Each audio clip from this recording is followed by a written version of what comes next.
আসসালামু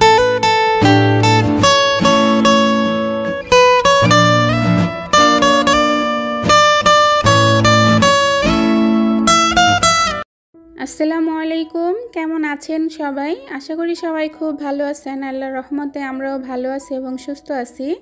মুস্তাকিমের জন্য নাস্তা নিয়ে আসলাম। মুস্তাকিম খেয়ে তারপরে স্কুলে যাবে। তো ওকে স্কুলে দিয়ে এসে এই যে আমি দুপুরে রান্না বাড়ার আয়োজন করলাম।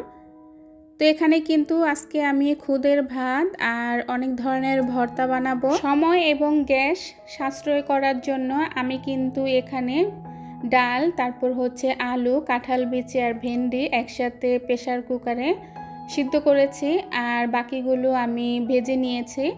তো পাটায় যে ভর্তা, সেই ভর্তাটা কিন্তু আমি অলরেডি করে ফেলেছি। হাতে মাখানো ভর্তাগুলো করব। তো এখনও কিন্তু খুদের যে ভাত সেটা এখনও রান্না করি নাই। আগে ভর্তাগুলো করব, তারপরে কিন্তু খুদের ভাতটা রান্না করব। তো সবসময় তো সবার পছন্দকে প্রাধান্য দিয়ে রান্নাবাড়া করি। তো খুদের ভাতটা কিন্তু আমার অনেক বেশি পছন্দের বরাবরই। তো সবার জন্য পছন্দের জিনিস রান্না করতে করতে নিজের পছন্দের কথা আসলে ভুলেই যাই। আর বাচ্চারাও তো ভর্তা একদমই খেতে চায় না, মুস্তাকিমের বাবাও তেমন একটা ঝাল খায় না। তো সেই সব কিছু মিলে করা হয় না। তো চিন্তা করলাম আজকে ভর্তা ভাত করি। তো মুস্তাকিমেদের জন্য আছে রান্না করা তরকারি ফ্রিজে, সেটা গরম করে দিব। তো আমি কিন্তু এখনও খুদের ভাতটা রান্না করি নাই। তো খুদের ভাতটা যদি এখন রান্না করি তাহলে ঠান্ডা হয়ে যাবে। আর খুদের ভাতটা কিন্তু গরম গরম খেতে বেশ ভালো লাগে। তো এখানে আমি সব কিছু এই যে একদম রেডি করে ভর্তাটা করে খুদের ভাতটা বসিয়ে রান্নাঘরে যে বাকি কাজগুলা সেই কাজগুলো সেরে নেব। তো দেখা যায় কি মুস্তাকিমকে স্কুলে দিয়ে এসে এই ফাঁকে কিন্তু এই কাজগুলো আমি করি। তো এই কাজটি করতে একটু বুদ্ধি যদি খাটিয়ে না করি তাহলে দেখা যায় আমার অনেক বেশি ঝামেলা এবং প্যারা হয়ে যায়। তো মুস্তাকিমে একটি টাইমের মধ্যে কিন্তু ওকে আনতেও যেতে হয়, তাই সেই সময়টা মাথায় রেখে কিন্তু আমি কাজগুলো সব সময়ই করি। তো ভর্তাগুলো কিন্তু একে একে সব বানিয়ে নিচ্ছিলাম। তো আজকে কি ভর্তা করতেছি সেটা এখনো বলা হয় নাই। তো এখানে কিন্তু কাঁঠাল বিচি ভর্তা, আলু ভর্তা আর হচ্ছে খেসারির ডালের ভর্তা এবং ভেন্ডি ভর্তা, এই 4টা ভর্তা হচ্ছে হাতে মাখিয়ে। আর পাটায় করেছি চিংড়ি মাছের শুটকি, লইট্টা শুটকি আর হচ্ছে কালো জিরা। তো দেখা যায় কি পাটার ভর্তা একটু কাঁচা পেঁয়াজ না দিলে কিন্তু ভর্তাটা একদমই স্বাদ হয় না। তাই আমি কিন্তু ওই 3টা ভর্তা কাঁচা পেঁয়াজ দিয়ে করেছি। আর বাকি 4 ধরনের ভর্তাগুলো আমি কিন্তু পেঁয়াজ এবং রসুন তেলে ভেজে তারপরে কিন্তু করেছি। ফাইনালি আমার ভর্তাগুলো বানানো শেষ। তারপরে চলে আসলাম রান্নাঘরে। এসে আগে পটল ভাজাটা বসিয়ে দিলাম, তারপরে খুদ আর মসুর ডালটা একসাথে ধুয়ে প্রেসার কুকারে দিয়ে দিচ্ছি।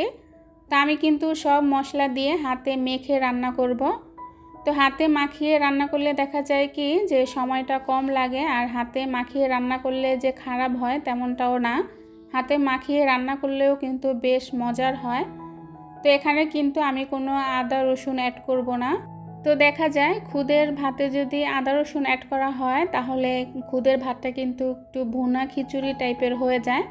তাই আমি কিন্তু এখানে কোনো রকম আদা রসুন দিলাম না। সামান্য পরিমাণ তেল এবং সামান্য পরিমাণ হলুদ, কাঁচা মরিচ, আমি কিন্তু গুঁড়া মরিচটাও দেই নাই। তো এবার হাতে মাখিয়ে পরিমাণ মতো পানি দিয়ে আমি কিন্তু চুলার মধ্যে বসিয়ে দিব। ওইদিকে কিন্তু আমার পটল ভাজাও প্রায় হয়ে গেছে। তো চালটা কিন্তু মাখানো শেষ। এখন পরিমাণ মতো পানি দিয়ে চুলায় বসিয়ে দিব। তো চুলায় বসানোর পর কিছু থালাবাটি আছে, সেইগুলো ধুলেই কিন্তু আমার কাজ শেষ হয়ে যাবে। আসলে রান্নাঘরে কাজ করতে আসলেই দেখি এত পরিমাণ মাছির জন্য কিন্তু কাজ করতে অনেক বেশি বিরক্ত লাগে। আসলে শুধু রান্নাঘরে যে মাছি তেমনটাও না, পুরো ঘরেই কিন্তু মাছির আবির্ভাব। আসলে এই মাছির জন্য না ঘুমাইতে গেলে শান্তি, না খেতে গেলে শান্তি। মেন কথা হচ্ছে মাছিরই ঘরবাড়ি। তো ভাবছি মাছিকে ঘরবাড়ি দিয়ে চলেই যাব, কারণ মাছির যন্ত্রণা আর সহ্য হচ্ছে না। যাই হোক, পটল ভাজাটা নামিয়ে যে প্রেসার কুকারটা বসিয়ে দিলাম। তো আমি কিন্তু খুদের ভাতটা 3টা সিটি দিব। 3টা সিটি দিয়ে তারপর নামিয়ে ভাপে রেখে দিব। তো সিটি দেওয়া শেষ হলে আমি মুস্তাকিমকে স্কুল থেকে আনতে যাব, এনে তারপরে কিন্তু প্রেসার কুকারের ঢাকনাটা খুলবো। তো এর মধ্যে দেখা যায় কি আমার পুরো খুদের ভাতটা একদম সুন্দর সিদ্ধ হয়ে যাবে। তো আমি কিন্তু খুদের ভাতটা বেশি ঝরঝরাও করব না এবং বেশি লেটকাও করব না, একটু মিডিয়াম রাখবো। তো এখানে কিন্তু রান্না বাড়া শেষ, মুস্তাকিমকে স্কুল থেকে এনে গোসল করি আমরা খাবারটা বেড়ে নিলাম, এখন খাবো। তা আজ নাকি মুস্তাকিমও আমাদের সাথে খুদের ভাত খাবে। তো সচরাচর ও খায় না, ভুনা খিচুড়ি রান্না করি, খুদের ভাত যেটাই রান্না করি ও কিন্তু এগুলা খায় না, ওর জন্য আলাদাভাবে তরকারি ভাত রান্না করতে হয়। তো এদিকে কিন্তু সোহানা খাওয়া শুরু করে দিয়েছে। তো পটল ভাজা আগেই খালি খেয়ে ফেলেছে, কারণ ও পটল ভাজা অনেক বেশি পছন্দ করে। তো এখন আচার দিয়ে খাচ্ছিল, আর আচার দিয়ে ভুনা খিচুড়ি বা খুদের বৌয়া অনেক বেশি কিন্তু মজা। তা আমরা কিন্তু খুদের ভাত বলি না, আমাদের অঞ্চলে খুদের বৌয়া বলে।